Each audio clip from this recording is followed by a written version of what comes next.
Memorial Day is a time for Americans to honor the veterans who fought and died for our country. In tonight's zevely-zone, Jeff went to the San Diego Bay for a touching tribute for my father.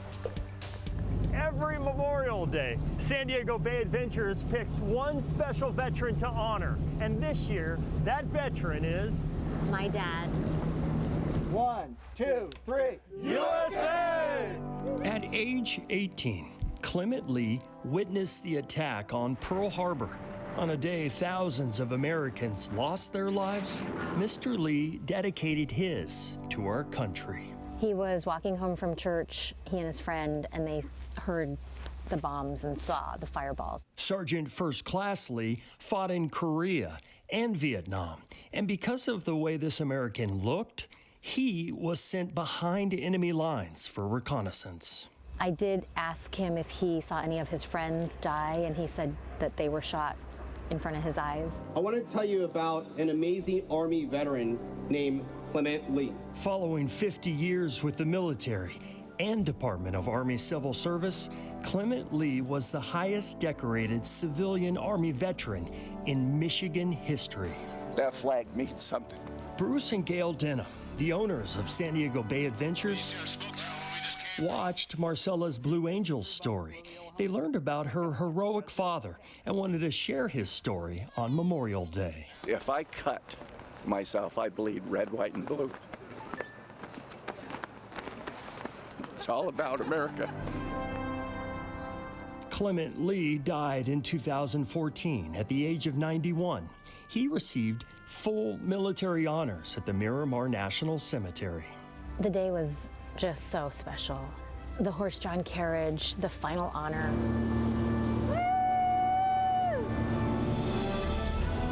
Jet skis, water cannons, all humble gestures.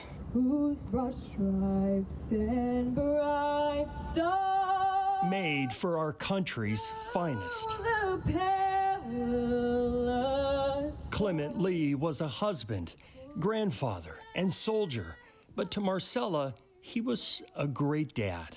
I woke up this morning and I saw the rain and the gray skies, and I thought, I'm kind of happy that it's somber, because it's the mood that Americans should have for all the people that have died fighting for this country.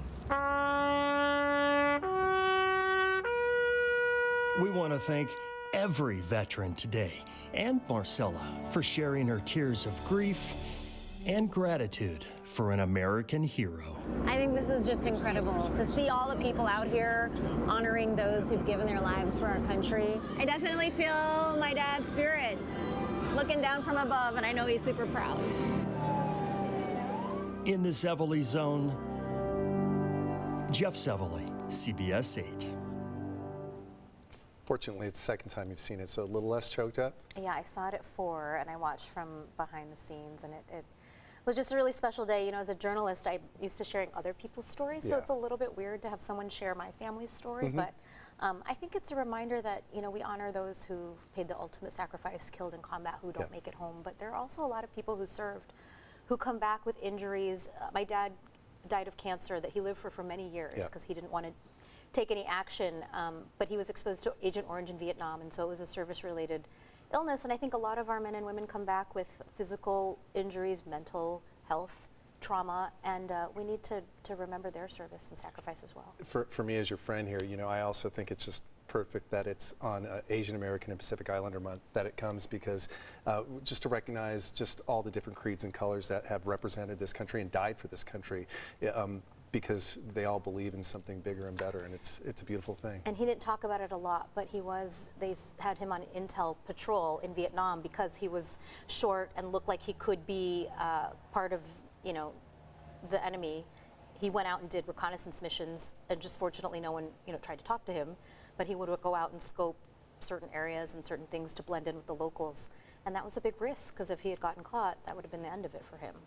So I do want to also thank Bruce and Gail from San Diego Bay Adventures for visiting my mom. They actually came to my home. My mom is homebound now, and they brought her an orchid lei and t-shirt since she couldn't be there today, but I know she's watching, and I will show her this story. But the lei, with my father being from Hawaii, and also Bruce being born in Maui like you, Carlo, you know, the orchid lei is a symbol of of peace. It's a symbol of respect and a nice tribute. And so they actually gave me one here today. I'm supposed to wear. I've got so caught up watching the story that I forgot to put it on, but it is beautiful. Really just beautiful. And just want to thank, we don't have too many Pearl Harbor survivors anymore, so just want to say a tribute to those men and women as well. There you go.